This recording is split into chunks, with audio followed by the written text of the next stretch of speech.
This is Rostra, the St. Theodore Guerin Junior Classical League podcast, where we bring the lessons of classical study into the light for the benefit of all.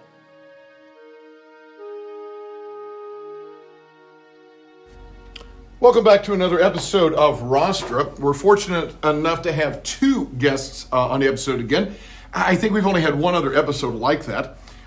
So we've got Ava Klinker, we've got Anna Kolb, and we are talking about, Roman education. So why? Why are you choosing this topic for your episode?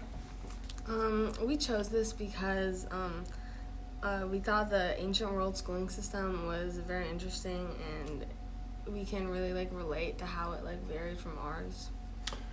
Okay, I hope there's some aspects that you don't relate to, because as we get into this, we're going to find out the Roman education system can be kind of tough at times, so hopefully there's some points of difference there. So that's your reason. Anna, Ava, why did you want to do this? Same reasons as her, but also we heard some about it, of Roman education in class, and thought it was very interesting, so I wanted to learn more about it. Sounds cool. Okay, well, let's just jump in. What are some differences? Because obviously, we're the 21st century, AD, if nothing else, we've got electricity. And that's a big difference, right? We've got the internet. So obviously there are differences. Give us a few of the differences. Well, girls usually didn't go to schools this nice, mostly boys. The teachers are way nicer here. They don't treat the students as harsh. I'm glad you think that. We'll come back to that. And more age range of kids go to school now. Yeah, and so you mentioned, obviously, the distinction between girls and boys. Obviously, in ancient Rome, even if they had the technology to do a podcast, the two of you probably would not have been a part of it. So why do you think that is? Why do you think the education, at least formal education, the girls certainly had education. There was really, if you want to think about homeschooling, they did have that. Some girls did get some more formal education as well. But why do you think more of it was focused on boys than girls? Well, girls were often taught how to work in a household and to be a mom, and men had to go out and fight in an army, and they also most of them were lawyers and worked in the government. Yeah, so it really had to do with the different jobs and expectations of boys or girls and how you're going to prepare them for that sort of life. Now, Ava, you mentioned that the teachers are nicer. I'm so glad you said that, because what did you two discover about, well, golly, the environment of Roman education, maybe some of the discipline in Roman education? Yeah, the boys were treated very harshly for, even if they missed a question, they get beaten, and then if they talk back, they get beaten in front of the whole class. So even for the slightest mistakes, they would get beaten, to teach them that the real world is harder, and to prepare them for the army. Okay, so we're all about, we want you to have extra chances and learn that mistakes are okay, and we learn from our failures and all this kind of stuff, and we think that's a good way to go. But you just made a comment that the harshness of the education was to really help prepare them for the real world. So it's easy for us, I think, to look at that from the 21st century perspective and say, well, that was terrible, that was horrible, you're beating kids, that's a bad thing. And I think no matter what, we could agree that beating kids is a bad thing. But do you think that maybe there was some value, maybe not in going that far, right, certainly not in terms of physical abuse, but in terms of a stricter, slightly harsher environment? Do you think that there was benefit for that, given what they were trying to do? And I mean, I don't have the thought on it necessarily. I'm just curious what you two think.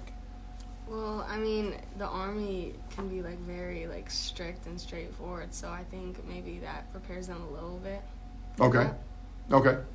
Yeah, I also think that in society it's harder to be accepted or people to get a higher job, so you need to be like disciplined and with yourself and stuff. So I think it was probably good for them. Okay, so again, preparing them for the kinds of life, just like you were saying before, with girls and guys in general. So talk to us a little bit about what sorts of things they studied, because I'm guessing that there are some classes that we offer in modern education that the Romans didn't have, right? I mean, they're not going to have any computer technology classes. Some of the really deep science classes that we have today, they're not going to have. But yet there are going to be some things that would be some overlap. So anything you found about what they studied? Well, reading and writing was one of the main things, because that was like the main foundation. And if you didn't like take reading or writing, like the lawyer and government jobs like that weren't open. And if I could just make a side note here, I think everybody, or so many people in modern education, we focus a lot on high school, and honestly, there's a lot of exciting stuff in high school, right? You get the different subjects, and you get all the extracurriculars and that kind of stuff. I would argue that elementary education has to be about the most important thing, even in the modern world, because if you don't know how to read and write, none of the rest of the stuff matters. Right? You've got to have that foundation. So I think you're exactly right there. Okay, well, what else did you two find about Roman education?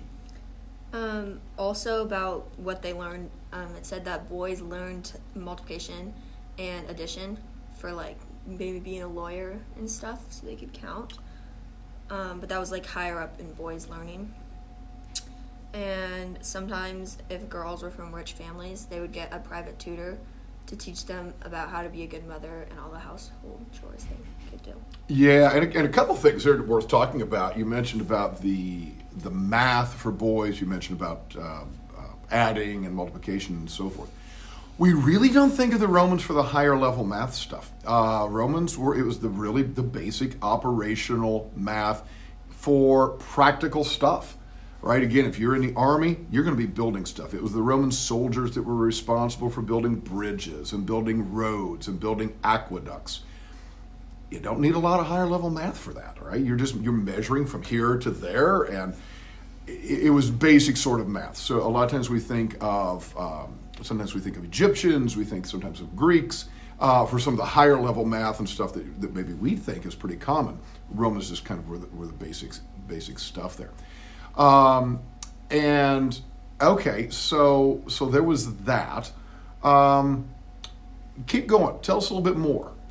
Okay, so about the material items they used. When we did the project in class about the papyrus and the reed pen, we never thought of how much work they put into the material, because we just get most of our pens from the machines, or we never think of it.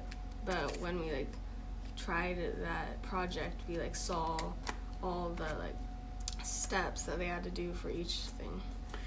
And so we'll try to put a link in the what we call the show notes when we publish this, a link to that project that you're talking about, because we recently did this project on Roman paleography, studying Roman handwriting, and you all actually made some materials, papyrus sheets, reed pens, as you just said.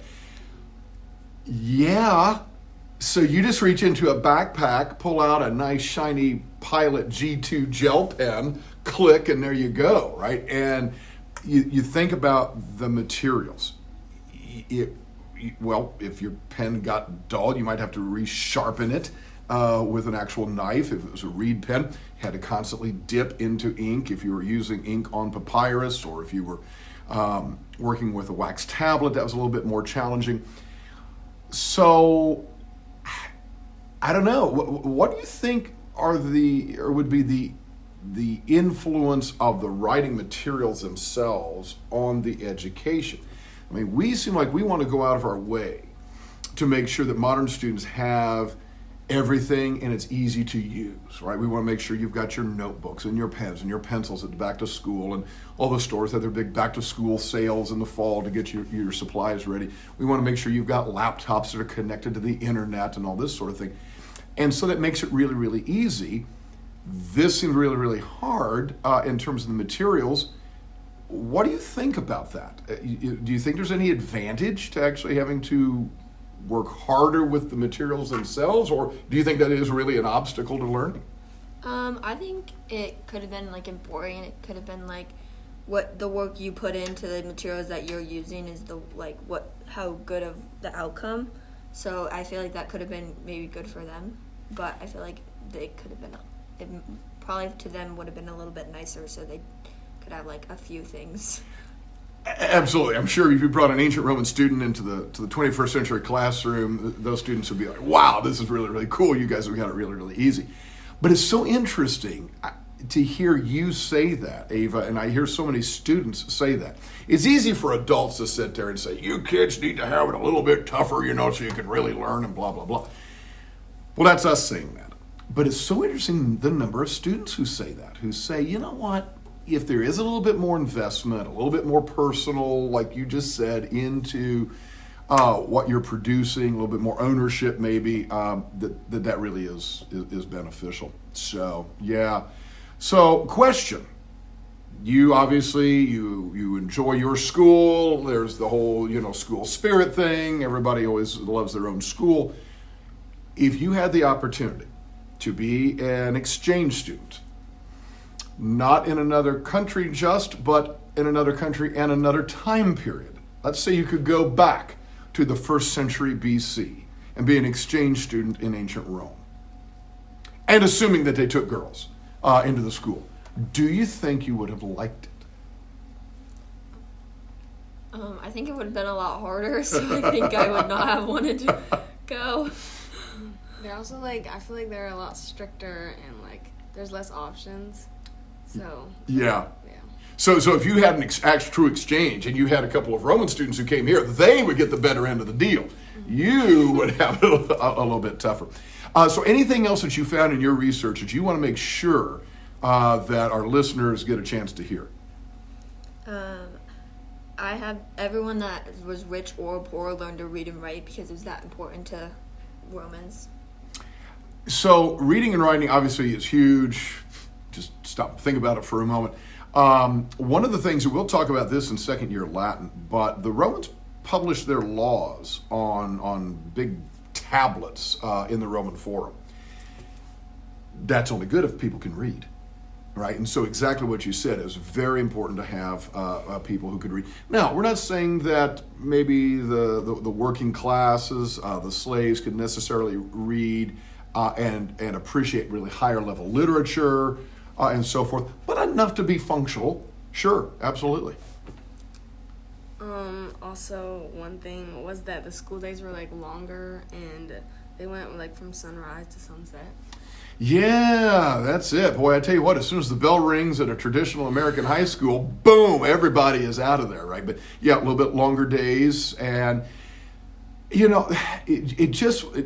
me, it seems like in some ways it's a little bit more integrated with life. You just kind of went right through your day, and then you had stuff at home as well.